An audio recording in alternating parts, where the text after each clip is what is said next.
Magandang araw sa inyong lahat. Blessed Sunday sa inyong lahat. Ito si Mike Padua at narito ulit tayo sa ating special coverage. So, instead na bukas tayo bumalik, ay ngayon tayo bumalik na yung linggo. Dahil po, bigla pong naging bagyo na po itong low pressure area na binabantay natin, si 93W. Binigyan na po ng pag-asa na local name as Florita. So, ito po ang ating initial update ngayong linggo, August 21, Ninoy Aquino Day, 2022. Dito po ang ating Tagalog version. Umpisa natin ang update. Ito ang pinaka-fast animation mula sa University of Wisconsin Tropical Cyclone page. At nakita po natin yung southern at western circulation nitong si Tropical Depression Florita ay nagsisimula na pong gumanda ang kanyang sirkulasyon. At nakaka-affect na po ang kanyang extension o yung trough sa silangan bahagi po ng Hilaga at Gitnang Luzon, kasama po ang Kabikulan at silangan ng Kabisayaan. So may mga thunderstorms po tayong inaasahan sa iba't ibang bahagi po ng Kabikulan at sa silangan bahagi po ng Luzon. At dito po sa ating fast animation mula sa NOAA, ito po yung zoom in at nakikita po ninyo mukhang meron pong nakaka-affecto po sa sirkulasyon nito ni Florita dahil po yung kanyang tinatawag nating northern at northeastern quadrant ng kanyang sirkulasyon ay kulang po ng mga thunderstorm clouds upang siya ay maging mas malakas. Okay? At ito po ay dahilan po sa malakas na upper level winds o yung wind shear na pinupush itong mga kaulapan more to the southwest of the circulation. So, ang kanyang center ay nandito po. Okay, nandyan po siya. Exposed, kalahati niyan medyo nakabukas o wala masyadong kaulapan. So, exposed po ang kanyang sirkulasyon. But in the next 48 hours, itong wind shear ay magsisimulang humina.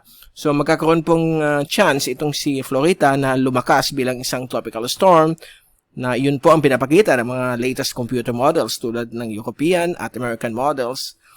So, makikita po ninyo sa ating track na inisyo kagabi, ito po yung initial track natin bilang LPA pa lamang po siya, na yung forecast natin for this afternoon ay magiging tropical depression na po siya. So, sa mga oras na ito, nandito na po siya sa binibilugan nating pula. Okay, so nandyan na po si TD Florita at yung kanyang pagbaba ay dahil po sa malakas na high pressure ridge. Okay, so ito po yung high pressure ridge na nasa may Taiwan area na pinupush ng bahagya more to the southwest itong si Florita at kaya yung kanyang paggalaw ay medyo pa southwest ng bahagya. But itong high pressure na ito ay magsisimula pong gagalaw papuntang east o papuntang silangan at magkakaroon pong pag-shift ng kanyang track itong si LPA or Tropical Depression Florita more to the west, then later magiging northwest. Okay? So yan po ang pinapakita ng tracking. At balik tayo dun sa forecast. So ito yung latest ito yung last natin na kagabi. May bago tayong advisory na ilalabas mamaya bilang Florita na po. That will be storm track number 1 o update number 1. At ang pagbabago lang po, medyo lalapit ng bahagya kasi yung European model dito po dadaan. Okay? While yung American model ay dito rin dadaan. So, medyo identical yung kanilang forecast track. So, dadaan po siya dito sometime Martes ng gabi or early Wednesday morning. So, by tomorrow afternoon or late Monday evening, magkakaroon na pong mga pabugso-bugsong ulan sa Hilagang Luzon dahil po sa paglapit itong sirkulasyon ng bagyong si Florita at may enhance slightly ang habagat dahil medyo mahina yung habagat, okay? Although kahit na in-enhance siyang mahina lang, yung mga rain bands o mga ulan, thunderstorms ay nandyan pa rin dahil po sa La Nina phenomenon. Kaya grabe yung mga ulan kahit mahina ang habagat. So mag-ingat po tayo mga kababayan natin sa quake ravaged areas ng Northern Luzon, sa may Ilocos region. At pati na rin sa Gitnang Luzon, kasama po Metro Manila, sa mga possible po mga flooding na magaganap dahil po sa mga ulan na idadala itong bagyong si Florita. So ito po yung zoom in satellite animation mula sa windy.com. So nakikita ninyo kung gaano ka lawak po yung kanyang southern at western circulation. Naka-affecto na po na yun sa silangan bahagi po ng Luzon kasama po ang Kabikulan hanggang sa may eastern Visayas. So, yan, nagkakaroon po tayo ng mga on and off na mga thunderstorms. At ito po yung rain forecast hanggang Miyerkules. Bukas po ng hapon, inaasahan po natin mga thunderstorms dito sa may Hilagang Luzon dahil po sa sirkulasyon ng paglapit ng bagyong si Florita.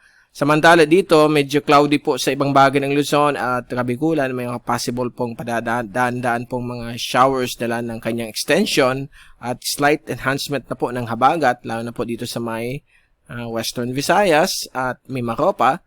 At sa Martes ng gabi, hapon hanggang gabi, ayan po, dadaan na po siya malapit dito sa may Northern Cagayan. Kaya itong area po ng Northern Luzon at ibang portion po ng Northern Central Luzon areas, okay, magkakaroon po dyan ng mga pabugso-bugsong ulan, magiging widespread po dito sa dulong Hilagang Luzon, like Cagayan, Ilocos, Apayao, Kalinga, Cordillera, Autonomous Region, gayon din po ang Cagayan Valley, dahil po sa epekto ng mga rain bands itong bagyong ito. At posibleng maging tropical storm. Okay? So, may possibility na magkaroon ng signal number 2, wind signal number 2 ng Pag-asa, pagdaan dyan ni Florita, Tuesday evening. So, ito po ang paghihikayat po ng mahinang habagat. Ayan, kaya magkakaroon ding ulan sa ibang bahagi po ng Luzon, Kanluran, Kabisayaan, at Mimaropa. Miyerkules ng hapon, ayan na po, lalabas na po siya ng PAR but still affecting extreme northern Luzon, Ilocos region, ng mga paulan, dala po ng circulation ng bagyong si Florita. So, yan po yung pagdaan niya. So, Wednesday, maulan pa rin dyan. Although, ang Bicol, Visayas, kasama rin ang Zamboanga Peninsula, pwede magkaroon ng mga hangin mula sa timog kanluran o mahinang habagat. At may mga thunderstorms po ang pwede magbigay ng mga ulan na magkakos po ng mga flooding sa low-lying areas. At pagdating naman po ng Huwebes, ay dito na lamang po sa may Mimaropa at Western Luzon. Kasama po Metro Manila, may mga konting mga ulan-ulan, dala ng mihinang habagat na pinapa-enhance nitong si Florita. So, ang rainfall accumulation hanggang Miyerkules, yan po, lahat ng ulan nakafocus po sa Luzon, lalo na po sa may Hilaga at dulong Hilagang Luzon, Cagayan Valley, Ilocos Region, Cordillera, Autonomous Region. Mag-ingat po kayong lahat dyan. There's possible mga malalakas na ulan at possible landslides na i-generate po ng sirkulasyon ng bagyong ito. At dito naman po, mahinang habagat sa may Mimaropa, Western Visayas, Western sections po ng Bicol Region, kasama po ang Masbate at Western sections ng Eastern Visayas. May mga possible po mga rains at thunderstorms at konting hangin mula sa habagat. At ito yung forecast ng European model. Ayan po, gaya na sinabi ko, yung track po niya dito po dadaan sa may Calayan Island Group, Calayan Group of Islands o Batanes Group of Islands sa may Calayan Island. So, dyan po siya dadaan. Ito po yung American model. Okay, excuse me. Kanina kasi sinabi ko yung European model. American model po yan. Yan po dyan. Medyo similar naman po yung tracking nila, yung European model, ganun din ang pinapakita. Ayan, dadaan po sa may dulong Hilagang Luzon. Okay? But again, ang focus ng attention ay ang Northern Luzon kasi pag hindi po umakyat yan, maglandfall po sa may Cagayan o Isabela, damay po ang buong Northern Luzon.